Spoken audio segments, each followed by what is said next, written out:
The air in the memorial hall was thick and heavy, smelling of lilies and old grief. I could feel the eyes of my sister Chloe on me from across the room. She was a flashy real estate agent who thrived on being the center of attention, and even here she was performing, her face a perfect mask of contrived sympathy.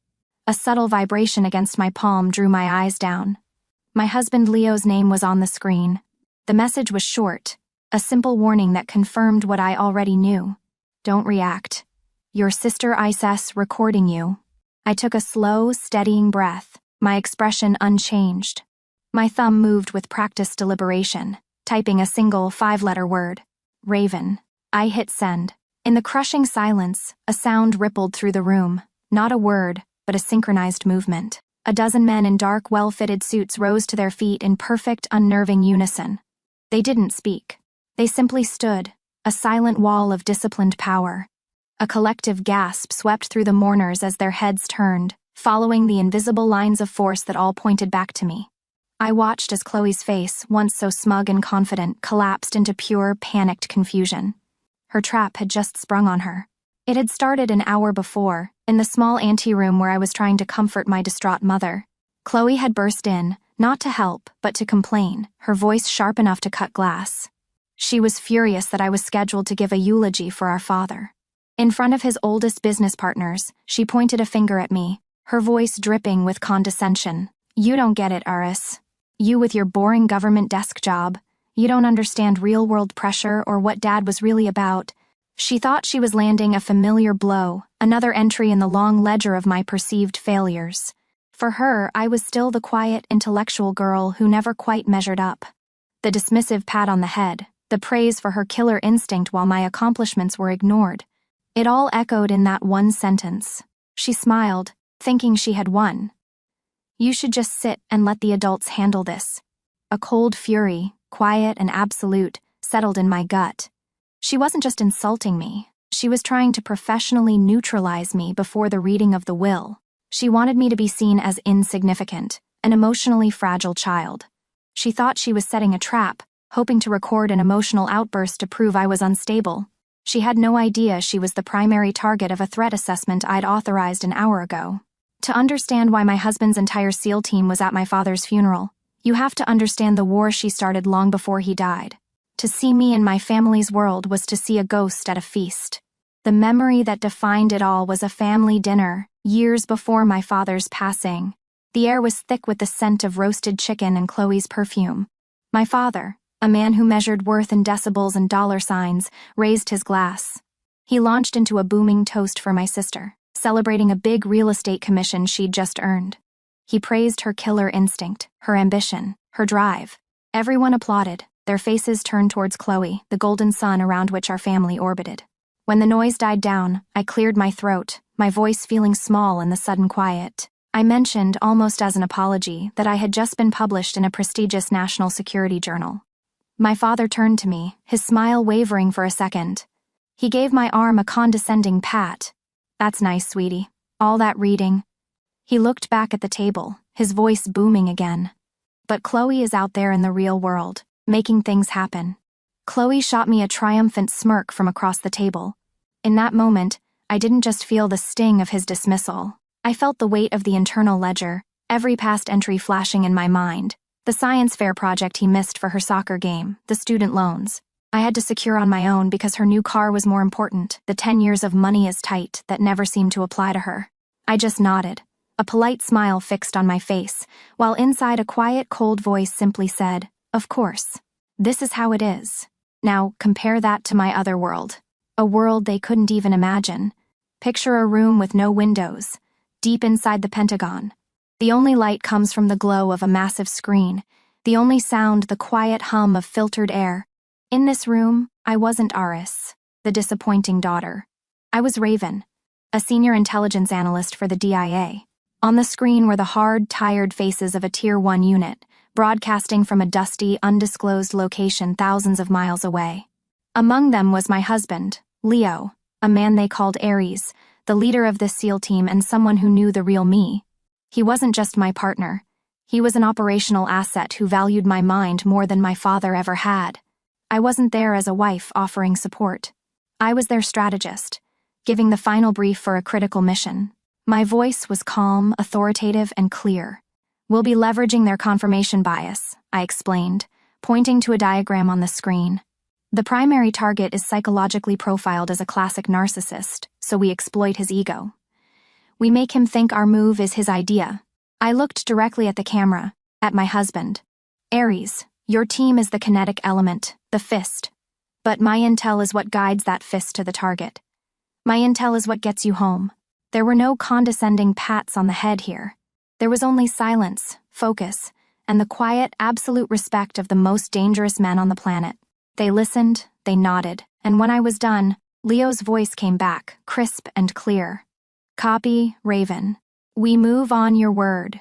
That was the life I built for myself, brick by silent brick, in a world far away from my family's judgment. A world they couldn't touch, couldn't belittle, couldn't even comprehend.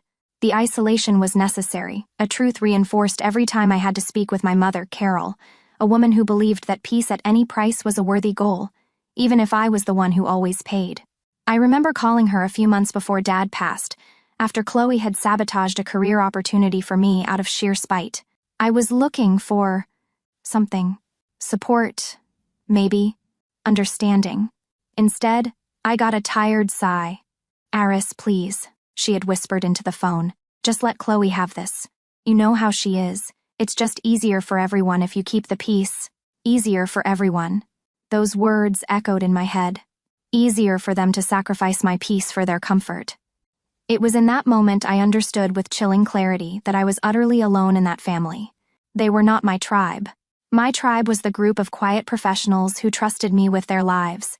My family was the one I had earned, not the one I had been born into. That phone call was the final entry in the ledger. It was the moment I stopped trying to earn their love and started planning for the inevitable conflict.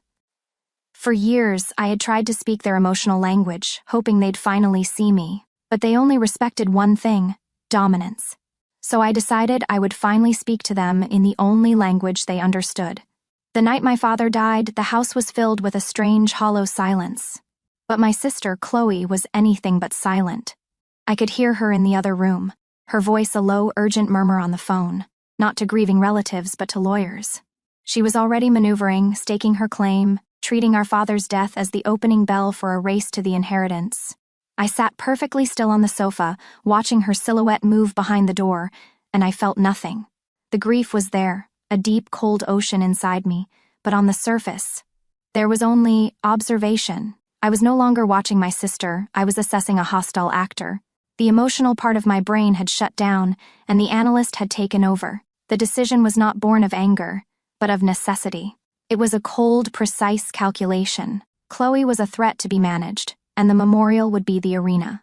This would not be an emotional confrontation. That was her territory, a battlefield where I had always lost. No, this would be a tactical operation. The objective was not revenge.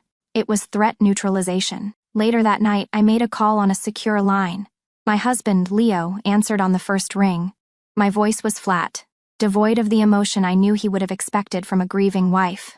"Leo," I said, "I need to activate a domestic contingency. Protocol, Raven's Nest." There was no hesitation on his end, no questioning. He didn't hear his wife, he heard Raven, his mission strategist. He understood immediately that this was not a request for comfort. It was a command. I laid out the plan. I needed his team. I needed them at the memorial, out of uniform, dispersed among the mourners like ghosts. Their role was purely psychological, a covert force of nature that I could make overt at the moment of my choosing. They were to be my assets.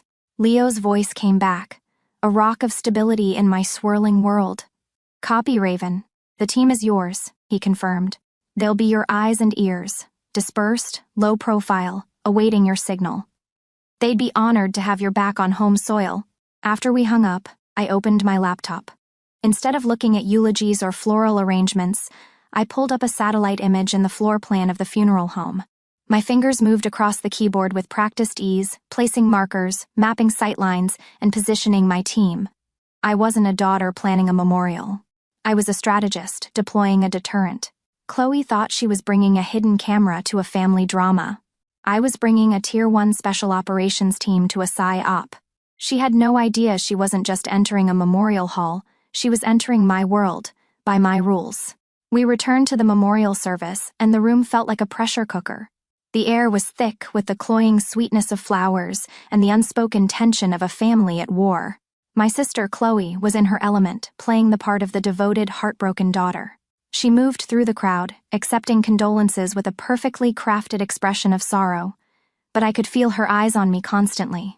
She was a predator, circling, just waiting for me to show a moment of weakness, a single crack in my composure she could exploit. She was waiting for me to break. Little did she know, the ghosts she couldn't see were already in position. The members of Leo's team were scattered throughout the room, indistinguishable from the other men in dark suits, shadows, waiting for a signal. And then it came. The vibration in my hand, the short, sharp text from my husband, Leo, "Don't react. Your sister ISS recording you." I didn't need the warning, but it was the designated trigger.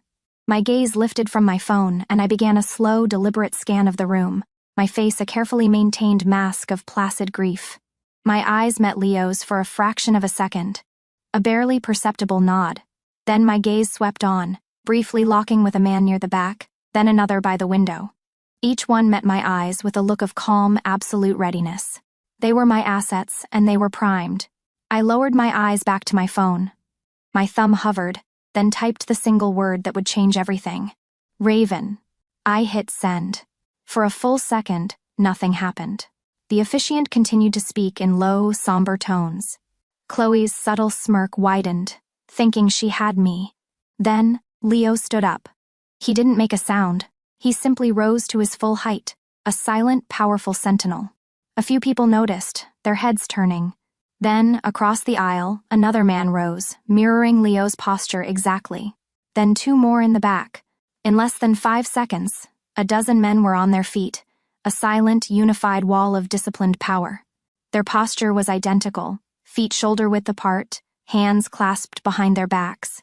It wasn't an overtly military stance, but it was one of such profound, coordinated unity that it sucked the air out of the room. The officiant's voice faltered and died. A single, collective gasp went through the crowd as every head in the room swiveled away from the officiant, away from my father's portrait, away from Chloe, and locked directly onto me. I was the epicenter. I was the nexus of this sudden, terrifying display of power. In the dead silence, I heard a clatter. Chloe's phone had slipped from her numb fingers and hit the marble floor. I looked at her. Her face, which had been so smug just moments before, was a canvas of cycling horror. Confusion gave way to disbelief, which then curdled into raw, undiluted fear. Her power, built on whispers and manipulation, had just been publicly annihilated by a force she couldn't comprehend. She looked desperately toward our mother, her last bastion of support, but my mother wasn't looking at her. She was staring at me, her eyes wide with a dawning, shocking realization, as if she was seeing her daughter for the very first time. The entire foundation of our family's reality, the strong one and the weak one, the golden child and the ghost, had irrevocably shattered in the space of 10 seconds. Then, Leo took 2 precise steps, placing himself at my side, not touching me, but standing as a silent guardian. He looked out over the stunned crowd, and his voice, though low and clear, carried to every corner of the silent hall. "We're here to pay our respects to a patriot's family." The subtext was a cannon blast. They weren't just here. They were here with me. They were here for me. And in his careful choice of words, he had just declared to everyone who the true patriot's legacy resided with. It resided with the daughter who commanded the silent respect of warriors, not the one who commanded attention with drama. It was over. The board was cleared. My sister had spent her life trying to make me feel small. In the end, it only took 1 word and 12 silent men for her to realize how small she truly was. The memorial service ended not with a peaceful prayer, but with 1,000 hushed, urgent whispers. The spell of public grief was broken, replaced by the electric crackle of scandal and speculation. My sister Chloe and my mother left quickly, a small, isolated island in a sea of judgment. No one approached them. No one offered a final word of comfort. They simply walked out, shrouded in the suffocating silence they had tried to force upon me for years. As they departed, the atmosphere around me shifted. People didn't look at me with pity anymore. They looked at me with a new, profound sense of awe and a little bit of fear. My father's old colleagues, men of power and influence, now approached me, their demeanor completely changed. One of them, a retired general with sharp eyes and a stern jaw, took my hand. His grip was firm, respectful. "Eris," he said, his voice low. "Your father, he never told us." He paused, shaking his head slightly in disbelief. He would have been so proud. I offered him a small, sad smile. A part of me knew that my father, a man who only understood power he could see and touch, would never have truly understood my world of secrets and shadows. But the general's words weren't for him. They were for me. And in that moment, hearing that acknowledgement from a man my father respected, it felt like a chapter, long and painful, had finally clicked shut. The debt on my internal ledger had been paid in full. 6 months passed. 6 months of quiet, deliberate work, of building on the foundation I had laid for myself. My new world had no room for the ghosts of my past. My office, high in the rings of the Pentagon, had a door with a polished brass nameplate, Dr. Eris Thorne, Director, Strategic Analysis, Special Projects. The title was a world away from the boring government desk job my sister had so eagerly belittled. Now I sat at the head of a massive mahogany conference table, confidently leading a high-level briefing. Before me sat generals, admirals, and senior government officials, people who shaped global policy. My voice was steady as I laid out the intricate details of a complex geopolitical threat, weaving together data, human intelligence, and psychological profiling.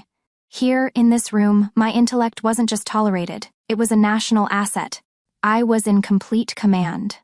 After the briefing, my husband, Leo, was waiting for me in the corridor. He didn't need to say anything. The look of pride in his eyes said it all.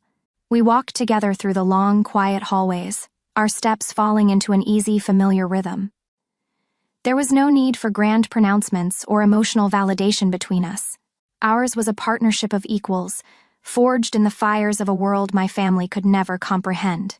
This was my real family. This community built on competence, trust, and a mutual respect that ran deeper than blood. This quiet, purposeful walk with my husband. This was my peace. As we neared the exit, my phone buzzed in my pocket. I pulled it out, expecting a message from my deputy. But it was a name I hadn't seen in half a year. It was Chloe. The message was short. "Eris, I'm sorry. Can we please talk?" I read the words, and I waited for a feeling to surface. Anger, triumph, pity, something, but there was nothing. It was like reading a message from a stranger about a life I no longer lived. The words had no weight, no power. They were just pixels on a screen, an echo from a distant past that could no longer reach me. With my thumb, I pressed and held the message, and without a second thought, I tapped archive. I put the phone back in my pocket, silencing it for good. Leo glanced at me, a silent question in his eyes. I just shook my head slightly and gave him a small smile. He smiled back, understanding completely. I was done looking back. My sister believed family was defined by blood. I learned it's defined by who has your back when the world is watching. If you've ever had to find your strength when your family refused to see it, share your story below. In this community, your expertise is always recognized.